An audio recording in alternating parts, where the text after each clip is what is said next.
Guardians of the Galaxy is a 2014 film that forms part of the Marvel Cinematic Universe, sandwiched between The Winter Soldier and Avengers Age of Ultron. Marvel needed this film to succeed in a way that meant that they could seamlessly knit together Earthbound heroes like Hulk and Iron Man with the likes of Thanos.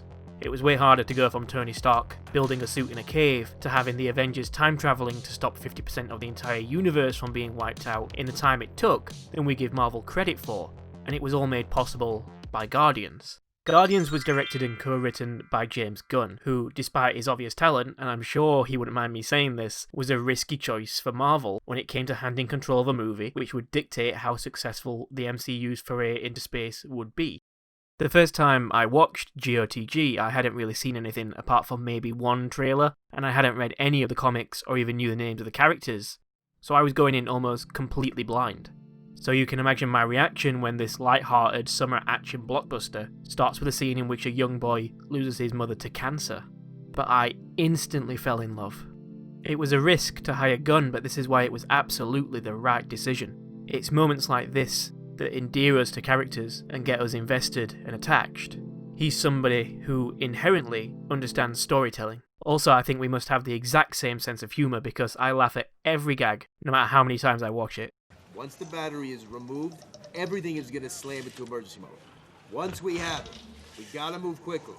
So you definitely need to get that last.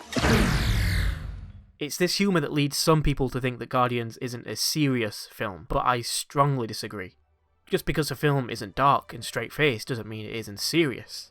The message of this movie and what it demonstrates and teaches us are important, and the fact that it can do that while being hilarious at the same time is even more impressive.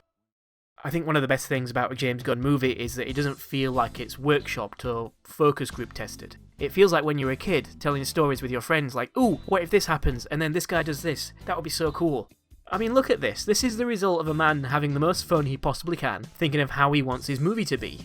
It's that moment when a great song comes on your headphones, and you're walking down the street feeling like a badass, stretched out into a 2-hour movie. Which brings me on to the one thing that you can't not mention when talking about Guardians of the Galaxy.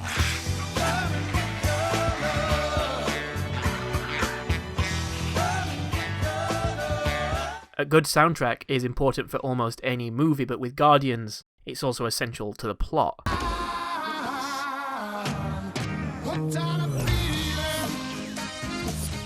The awesome mixtape Quill's mother gives him influences who he is and is used to punctuate important scenes. It's become such an important part of any Guardians movie that people now ask Gunn what songs are going to be in Guardians 3 before they ask what the plot will be. And that's because I'm sure everybody here has a favourite scene from this film, and I bet it's one that has a banging song playing over the top of it. The melody is pleasant. One more thing I'd like to quickly point out is the beauty of this film. I am a grade A simp for space, and these shots deserve their own OnlyFans account. The majority of the story takes place in space, and they really go all out with the visuals. Look at these, they are absolutely beautiful. Moving on to our cast, it's obvious that talent is the one and only reason that we have Chris Pratt, Zoe Saldana, Dave Bautista, Vin Diesel and Bradley Cooper as our Guardians. It may seem simplistic to say that because of course that's why you hire talent, is for their talent, but that's not always the case. Bradley Cooper doesn't sound like Bradley Cooper when he's in character as Rocket, but that's kind of the point. He's there because he's a good actor, not because he's another name and face to put on a movie poster. Lee Pace, Glenn Close, Karen Gillan, Michael Rooker, all of them are great and again endearing, which is good because the likes of Yondu and Nebula become the good guys in the following film, which is something you can't do if the audience hasn't formed an attachment to them as characters. Much like the film I'll be talking about next time. Oops. This movie explores the tried and trusted trope of our main characters being bad, or at least imperfect people, who all have their reasons for being that way. In the case of Star-Lord, we see that he's a womanizing, unempathetic outlaw who likes to kick rats and has zero hesitation when it comes to violence. He's a dick, but it's as a result of his upbringing, after being abducted, and the one moment in his life that he can never forgive himself for. We feel for him because, through no fault of his own, he makes a mistake which he can never fix. He's a scared young boy watching his mom slip away in front of him and can't bring himself to reach out and grant her her final, dying wish of simply being held by her son for the last time. He's forever scarred because of this one brief moment in time, and that's before he gets abducted by aliens and brought up as a Ravager, turning him into the man who punts space rats and betrays his allies for cash.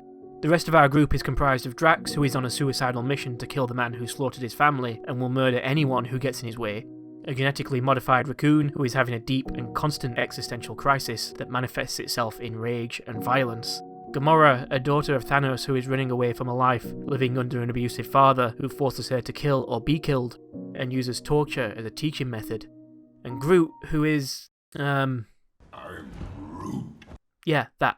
Every one of our main characters makes at least one major mistake throughout the course of this film that affects themselves and others, but the message here isn't that we should condemn them for that, it's that we should help them. Time after time, mistake after mistake, they pick each other up, because they realise that each of them have led lives that have brought them to where they are now. Who are they to judge others when they themselves are far from perfect? They're not bad for the sake of being bad, in fact we see multiple times that they're actually good people. They don't act rationally sometimes because they are all deeply scarred and messed up people looking for a reason and an opportunity to trust others again. They're all in the same boat, and it's this shared understanding of what it means to be thrust into a life you didn't ask for that allows them to come together not just as friends, but as a family of misfits and outsiders.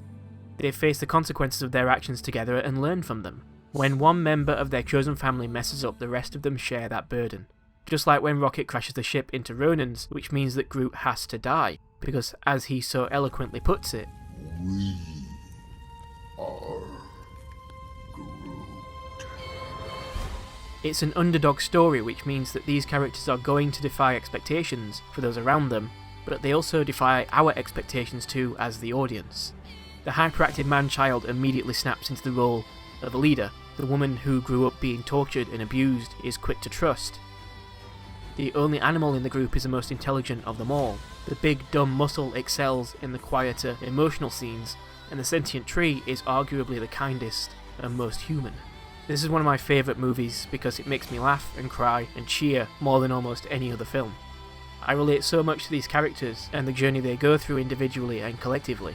It's one of the best movies about friendship and camaraderie ever made, and for that you have to credit James Gunn and his galaxy-sized balls that allowed him to make the decisions he made.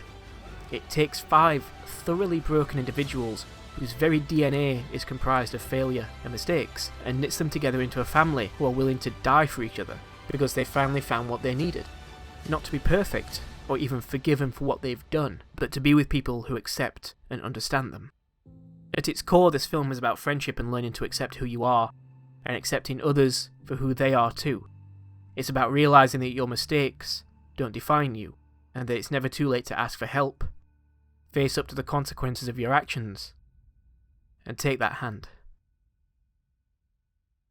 Okay, final thing, I just want to say thank you to everyone who has watched my videos so far.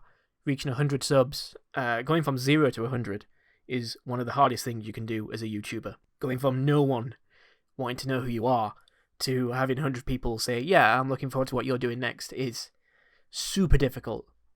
So thank you for that, and it's time to build from here. As long as you keep watching, I will keep making videos that hopefully you will enjoy. So thank you, stay safe.